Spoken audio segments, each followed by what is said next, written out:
Assalamualaikum warahmatullahi wabarakatuh.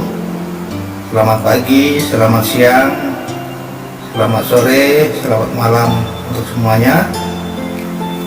Terima kasih sudah berkunjung kembali di Togian Edukasi Channel, yaitu channel pendidikan kita. Kemarin kita bahas tentang sosialisasi dari Dinas Pendidikan tentang pelaksanaan pembelajaran untuk tatap muka terbatas. Baik, kita lanjut untuk materi berikutnya. Di sini ada status persebaran COVID-19 di Kabupaten Berau per tanggal 4 Juli tahun 2021, yang mana pada tanggal ini terjadi kenaikan kasus aktif zona merah 4 kecamatan, kemudian zona kuning ada 5 kecamatan, dan zona hijau ada 4 kecamatan termasuk Kecamatan Tabalar. Nah, pada tanggal 5 Juli tahun 2021 ada surat edaran dari Bupati Berau tentang penyelenggaraan pembelajaran pandemi COVID-19 di Kabupaten Berau. Intinya, isi dari pada surat edaran tersebut bahwa tentang pembelajaran di masa pandemi COVID-19 ini, karena pada saat ini Kabupaten Berau dinyatakan sebagai zona merah, sehingga pelaksanaan pembelajaran tatap muka terbatas yang harusnya dilaksanakan pada tanggal 12 Juli 2021 ditunda sampai tanggal 20 Juli 2021, dan sementara pembelajaran dilaksanakan secara online atau daring. Untuk itu, sekolah kami belum bisa melaksanakan hal tersebut ya, karena tidak ada akses internet.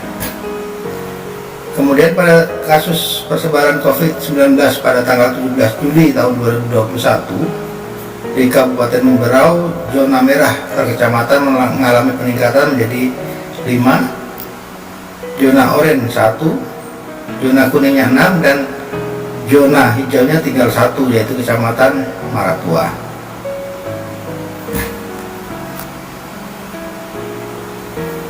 Berdasarkan hal tersebut, maka ada surat edaran dari Kepala Dinas Pendidikan Kabupaten Berau tentang penyelenggaraan pembelajaran masa pandemi COVID-19 di Kabupaten Berau. Intinya, isi daripada surat tersebut adalah berdasarkan Instruksi Menteri Dalam Negeri Nomor 23 Tahun 2021 tanggal 20 Juli 2021 tentang perpanjangan pemberlakuan pembatasan kegiatan masyarakat berbasis mikro. Jadi kita Kabupaten Berau itu ditetapkan sebagai satu dari 34 kabupaten yang harus memberlakukan PPKM. Nah, menindaklanjuti hal tersebut, maka pelaksanaan kegiatan belajar mengajar sekolah atau perguruan tinggi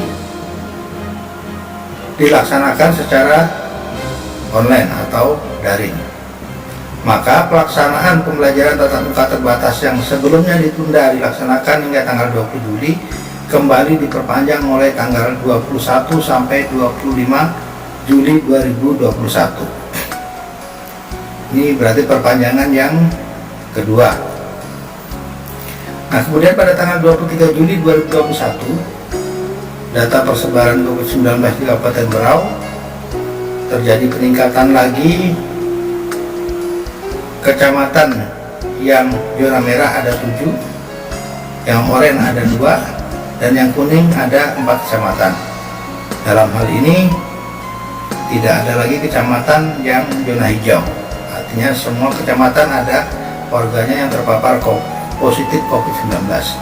Yang mana di Kecamatan Tabalar sendiri ada 12 orang terkonfirmasi positif, 9 orang diantaranya adalah di Kampung Bulung-Bulung, 3 di Kampung Tabalar Muara. Nah, tentunya ini kita sebagai pendidik di SD 01 Bulung-Bulung juga menjadi pemikiran tersendiri. Nah, kemudian dalam perpanjangan yang kedua tadi ada surat Kepala Dinas Pendidikan yang tertanggal 26 Juli tahun 2021 yang intinya berdasarkan instruksi Menteri Dalam Negeri, Kabupaten Berau saat ini berada dalam wilayah kriteria pemberlakuan pembatasan kegiatan masyarakat atau PPKM level 4, sehingga pelaksanaan kegiatan belajar mengajar baik itu di sekolah, perguruan tinggi, akademi maupun tempat-tempat pendidikan pelatihan dilakukan secara daring atau online. Maka pelaksanaan pembelajaran tatap muka terbatas yang sebelumnya ditunda dilaksanakan hingga tanggal 25 Juli 2021 kembali diperpanjang mulai tanggal 26 Juli 2021 sampai dengan pemberitahuan berikutnya. Jadi belum ada kepastian, sehingga kemarin saya berkoordinasi dengan di Dinas Pendidikan, bertemu dengan Sekretaris Dinas bahwa tidak mungkin kita tidak belajar, sehingga saya mendapat masukan bahwa pembelajaran tetap dilaksanakan seperti semester kemarin, ya. Tapi kita melakukan semester kemarin secara berkelompok, maka saat ini kita tidak lagi diperkenankan belajar berkelompok karena adanya PPKM ini. Sehingga mau tidak mau saya mengusulkan, menyampaikan kepada Sekretaris Dinas bahwa tetap kita akan menyampaikan materi kepada anak-anak dengan jalan door to door. Walaupun berat, tapi tetap kita harus melakukan seperti itu. Dan alhamdulillah beliau memberikan respon boleh dilaksanakan. Sehingga setelah saat itu saya menginstruksikan guru-guru mulai tanggal 2 Agustus dimulailah pembelajaran door to door seperti yang saya sampaikan di atas.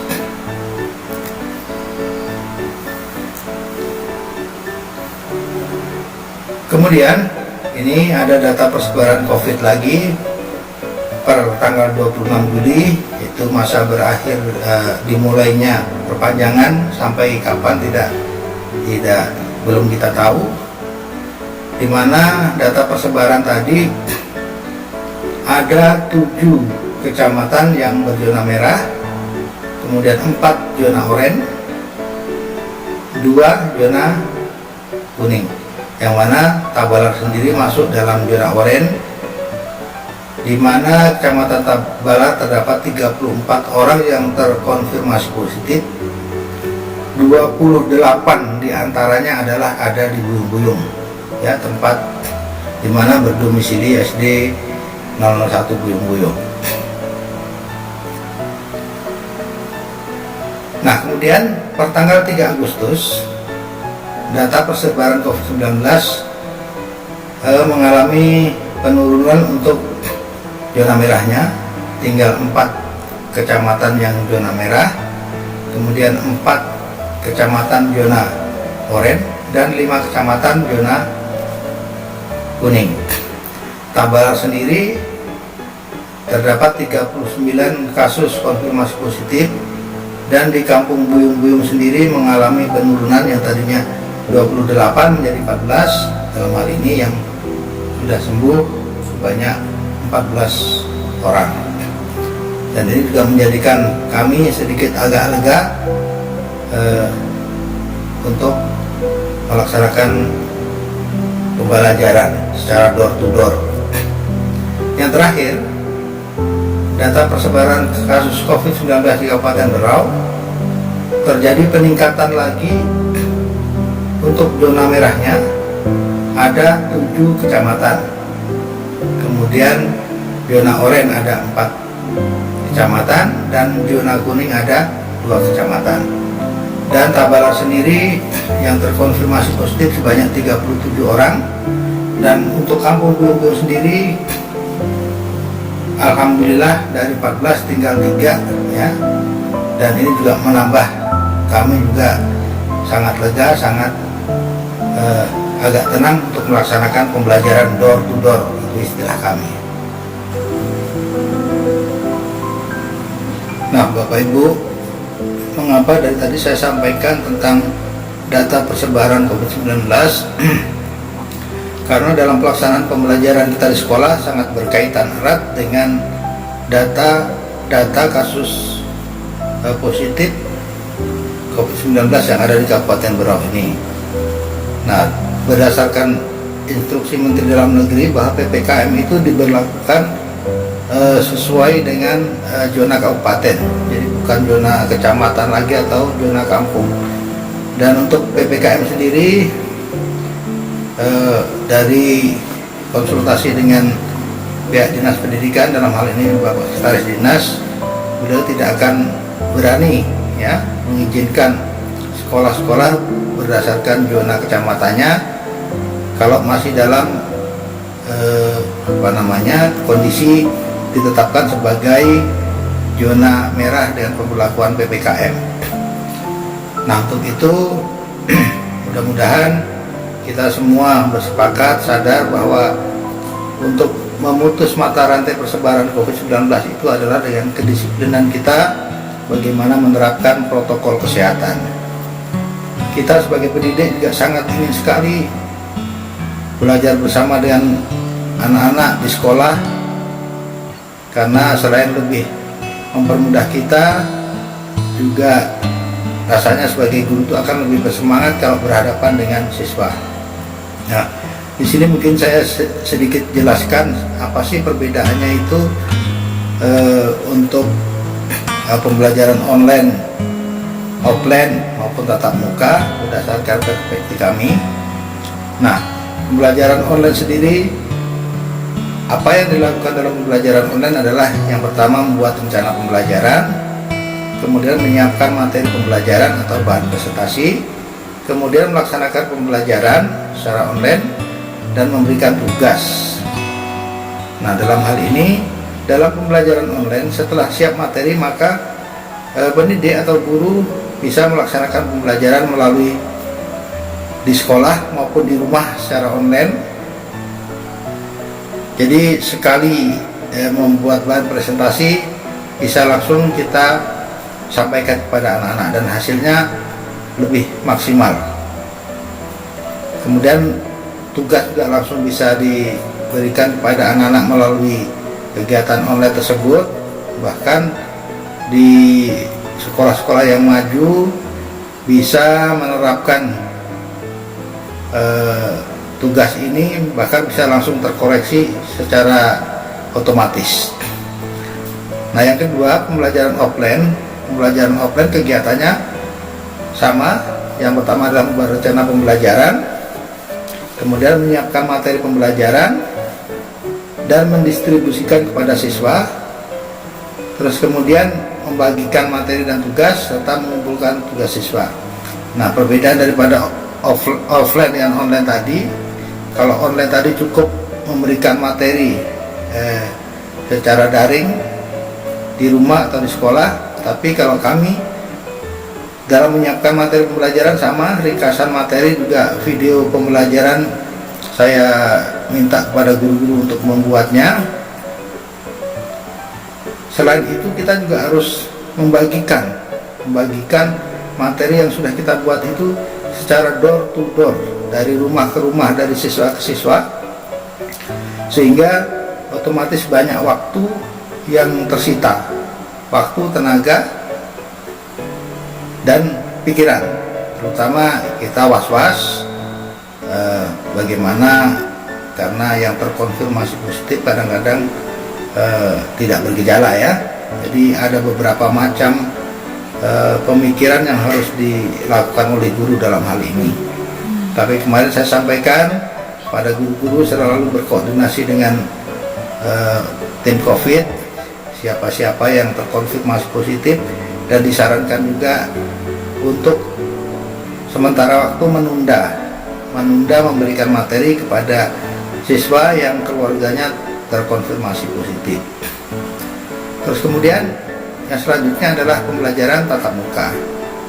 Pembelajaran tatap muka pekerjaannya sama, membuat rencana pembelajaran dengan materinya, setelah itu melaksanakan pembelajaran secara klasikal dengan anak-anak, kemudian menyampaikan tugas dan mengoreksi. Nah, dalam hal ini kalau kita lihat sekilas, pembelajaran tatap muka adalah yang paling sederhana, mudah, dan tidak memerlukan pemikiran-pemikiran yang rumit ya, yang kompleks. Sehingga kita sebagai guru kalau dipilih, suruh memilih pembelajaran yang mana, pasti akan kita memilih pembelajaran tatap muka. Namun kita sebagai pendidik tentu kita tidak bisa membuat kebijakan sendiri. Kita bekerja berdasarkan regulasi yang ada. Saya pribadi tidak berani menginstruksikan kepada guru-guru untuk melaksanakan kegiatan seperti ini tanpa ada persetujuan dari Dinas Pendidikan. Untuk itu maka kami mohon kepada Bapak Ibu, bukan kami tidak mau tatap muka ya, tapi kami sangat ingin sekali. Nah, untuk mengantisipasi hal-hal yang selanjutnya, karena kita belum tahu kapan pandemi ini berakhir, maka dengan kemajuan teknologi informasi dan komunikasi saat ini, ada kemungkinan juga ke depannya kita belajar tidak seperti dulu lagi ya. Kalau saat ini kita heran, biasanya kita belajar di sekolah rame-rame, sekarang belajar di rumah merasa heran. Tapi mungkin 10 tahun atau 20 tahun ke depan mungkin anak-anak akan heran kalau kita bercerita kalau sekolah itu adalah kita berkumpul di sekolah ya. Mungkin bisa jadi seperti itu. Untuk itu maka semua yang berkaitan dengan pendidikan, marilah kita bersiap menyongsong era perubahan ya. Kita bersiap mempersiapkan diri sebaik-baiknya. Saya juga guru-guru untuk tetap belajar menggunakan dan mencari cara menggunakan ya, teknologi informasi dan komunikasi untuk melaksanakan pembelajaran yang lebih baik. Saya sendiri beberapa hari yang lalu ikut kegiatan bersama OGI ya, Omah Guru Inovatif, itu untuk bagaimana membuat YouTube pembelajaran, dan hal ini saya lakukan untuk mengantisipasi hal-hal yang tidak kita inginkan, dan juga kita bersiap diri. Insya Allah nanti saya bagikan dengan guru-guru ya, ilmunya, termasuk ini adalah salah satu uji coba saya untuk membuat video untuk YouTube pembelajaran. Mungkin itu saja yang bisa saya sampaikan. Terima kasih atas perhatiannya. Terima kasih juga atas like-nya. Berikan komen dan syukur kalau di subscribe. Sekali lagi terima kasih atas perhatiannya. Mohon maaf atas segala kekurangannya. Mudah-mudahan pandemi ini segera berlalu, kita bisa berkumpul bersama, kita bisa belajar bersama untuk berbagi ilmu bersama dengan anak-anak. Saya akhiri. Wassalamualaikum warahmatullahi wabarakatuh.